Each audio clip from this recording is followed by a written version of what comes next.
Haïti, ce pays des Caraïbes, compte de ces endroits que tout observateur lucide peut qualifier de paradisiaques.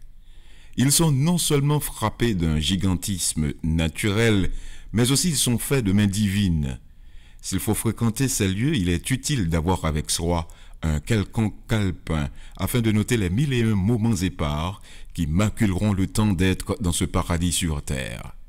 Ces lieux sont retirés du train-train coutumier des villes, retirés aussi de la chaleur torride des mégapoles, et paraissent être les logis des muses, ces muses peu exploitées par des artistes, poètes de nos plèbes.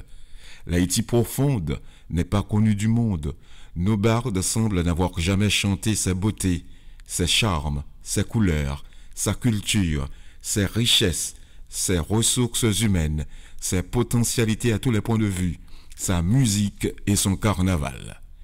Quand on dit la musique haïtienne, il faut faire une lecture en filigrane des différences que cette musique affiche à tous qui veulent la pénétrer. Cette kyrielle de gens que présente l'art en général en Haïti nous force à croire qu'on a affaire avec un pays qui, sans conteste, détient un passé glorieux. De cette myriade, on peut relever du Pétro, du Yanvalou, du Nago, du Rabordaï, que nous ont légué nos pères, les fondateurs de la première république noire indépendante du monde. Notre carnaval part des temps immémoriaux pour expliciter les temps forts de la course haïtienne vers les cimes les plus élevées de la conquête.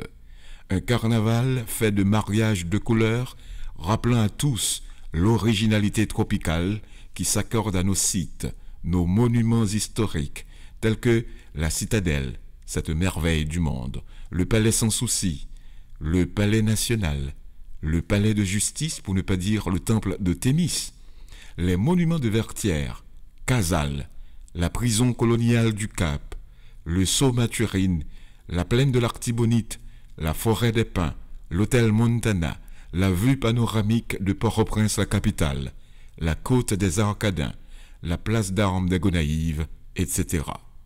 Autant de hauts lieux que recèle le pays que la plupart de ses détracteurs devraient visiter afin d'apporter au monde tout entier un démenti formel de leurs dires proférés au préalable à propos d'Haïti. Cet autre visage doit être connu de tous pour que bon pied, bon œil, Haïti reprenne sa place auprès des nations du monde civilisé en tant que fille de liberté et bâtisseur de lendemain meilleur.